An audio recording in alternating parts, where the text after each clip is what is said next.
L'invité de Smart Impact, c'est Olivier Machineau. Bonjour. Bonjour. Bienvenue, vous êtes le fondateur, président de Claréo. Vous l'avez créé en 2012 avec Damien Sipos. Est-ce que c'était pour accompagner la révolution des LED ?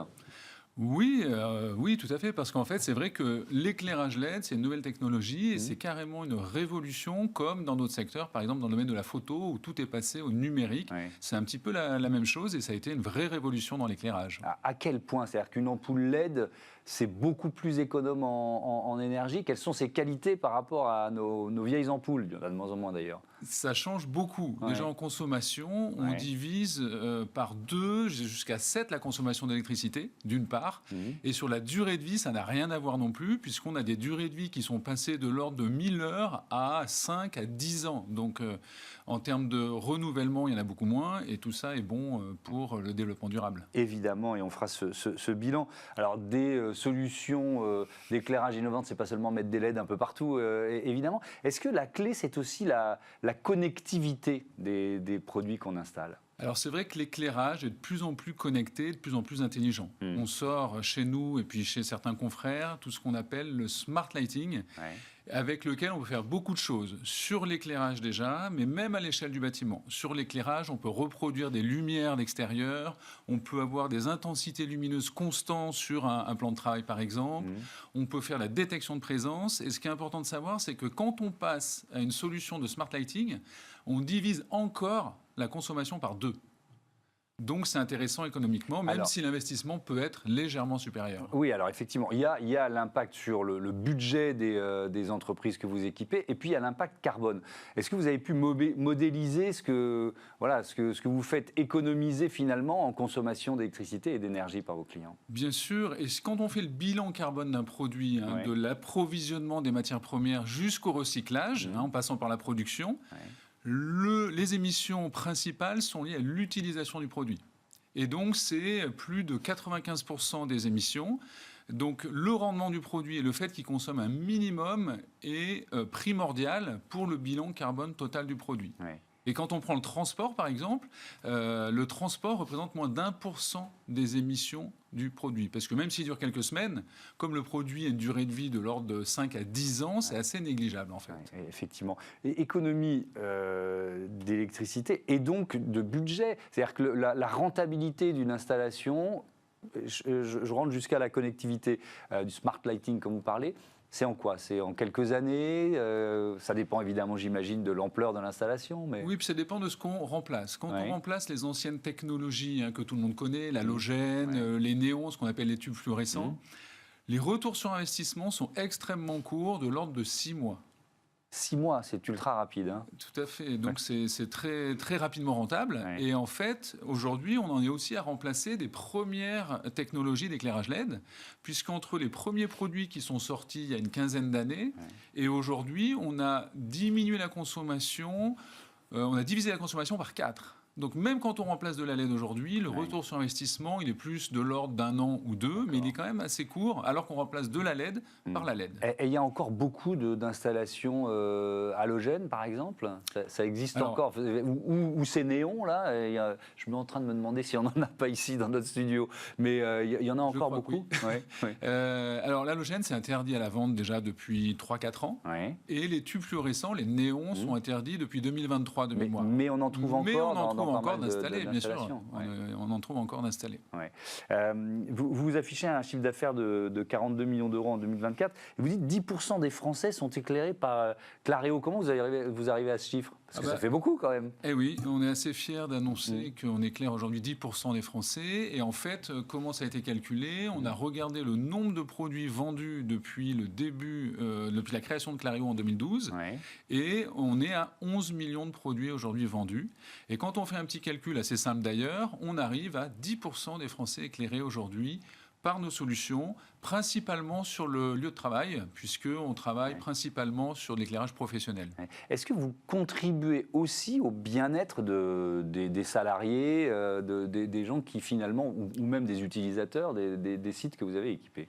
Oui, vous avez raison. L'objectif de l'éclairage LED et de cette révolution technologique, c'est de faire des économies et d'accompagner la transition énergétique.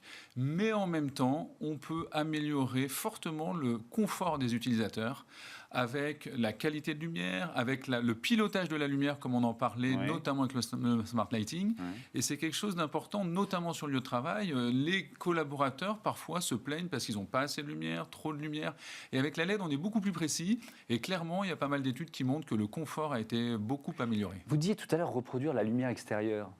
Ça veut dire quoi, concrètement ? Ça veut dire qu'on a des solutions donc intelligentes qui reproduisent le rythme circadien de l'homme.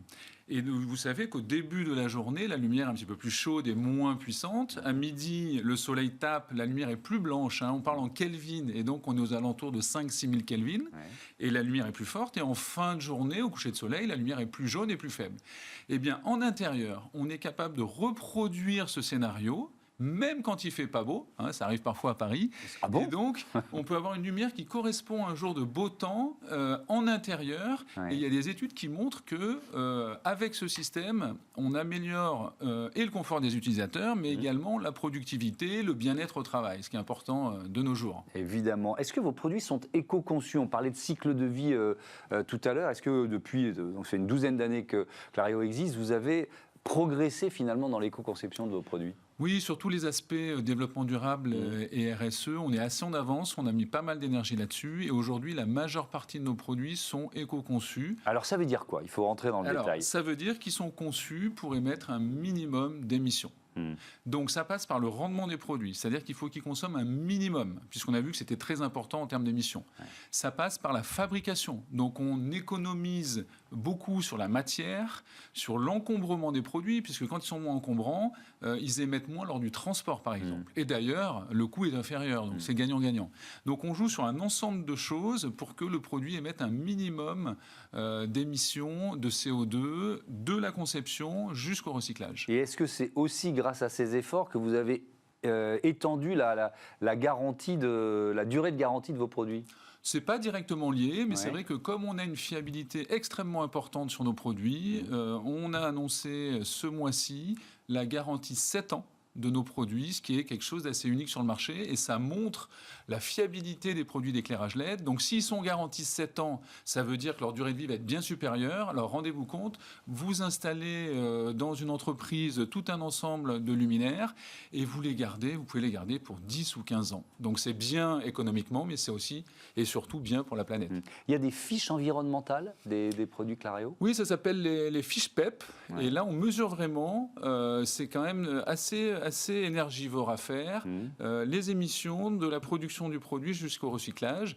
Et aujourd'hui, il y a une majorité de nos produits qui ont cette fiche PEP. C'est demandé de plus en plus par la réglementation et c'est demandé aussi par nos clients. Donc on est assez en avance sur ce sujet-là aussi. Et qu'est-ce que ça devient une ampoule LED quand elle est vraiment en bout de cycle de vie ?